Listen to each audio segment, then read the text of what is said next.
I'm gonna talk about how DHCP works. DHCP stands for Dynamic Host Configuration Protocol.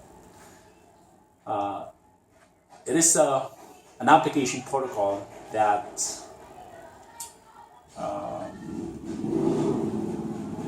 makes the assignment of addresses automatically. So if you have a computer connected to a network, you can configure it with an IP address statically or manually, by going to that computer NIC or network settings and assign that host an IP address manually. But usually, when a computer first boots up, it automatically requests for an IP address. You don't have to worry about assigning it an IP address. So yeah, let's talk about the DHCP process. So in this picture, we have a DHCP client and a DHCP server here. So the client is on the same subnet as the DHCP server, and it's just connected to a switch here, layer 2 switch. So yeah, the DHCP process is often called DORA, Discover, Offer, Request, Act. So when a computer boots up and it's connected to a network, as you can see here, it needs an IP address for communication purposes. So what it's gonna do, it's gonna say, it's gonna actually send a broadcast message, and it's basically saying, is there any DHCP server out there? I need an IP address. So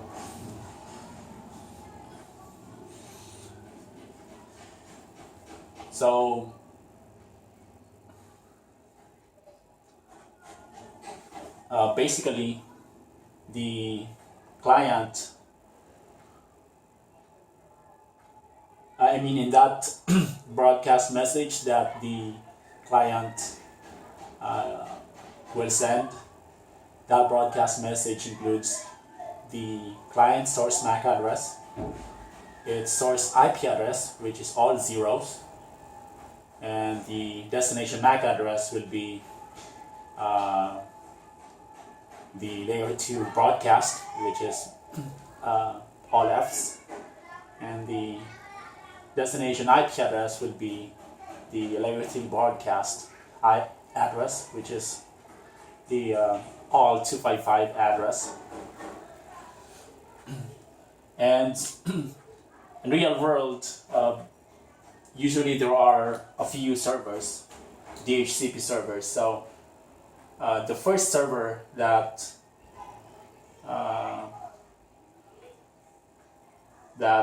will send an offer message here, it's gonna offer an offer message to the client, and in that offer message, it usually includes an IP address, for example 10.1.1.15/24, and it usually includes the gateway yeah, the gateway address and the TNS address,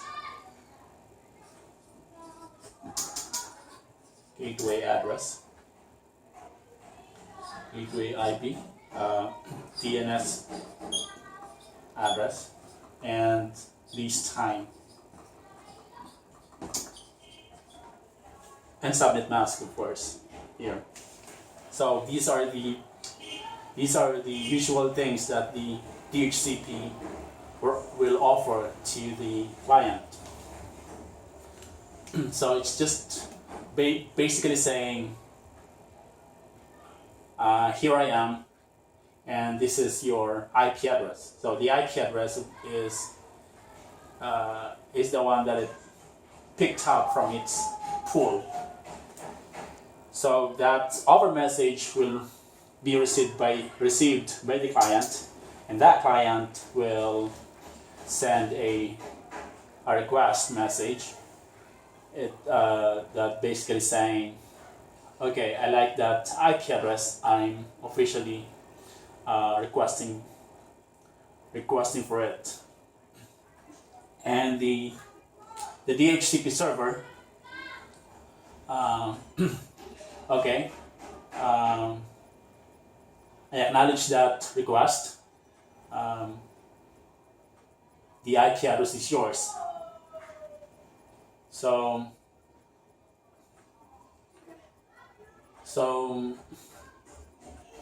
after the ACK message is received, that IP address or IP settings are listed to the client for a specific amount of time, for example, a day or 8 hours, and the client needs to periodically contact the DHCP server to renew the IP address.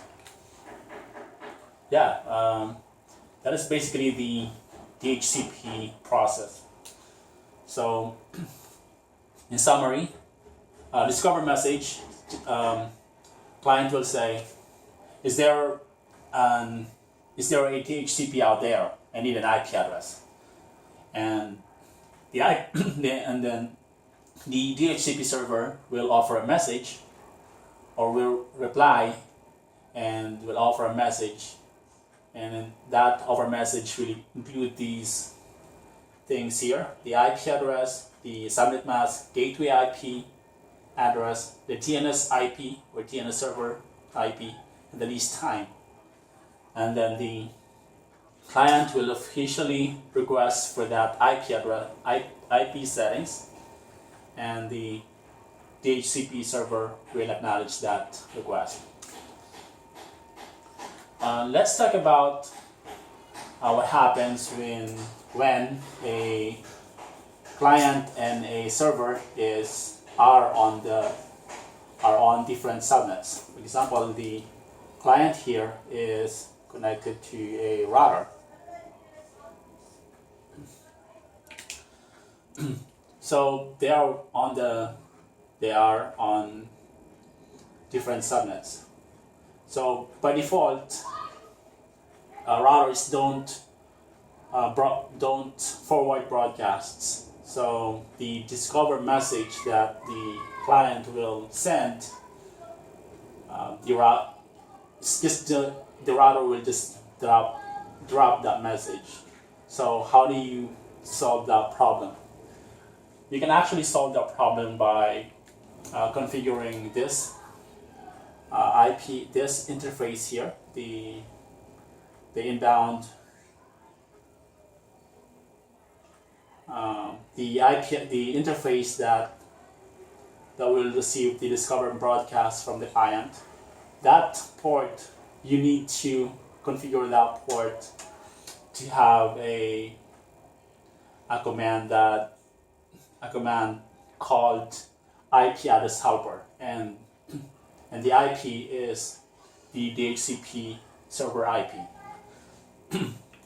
So the the broadcast message that this router will receive, the router will convert that broadcast message into a unicast message and send that to the DHCP server. So yep, that's it for DHCP process. I might talk about how to configure a router as a DHCP server. So, but for now, that's DHCP process, or often called DORA. So thanks for watching. I'll see you next time.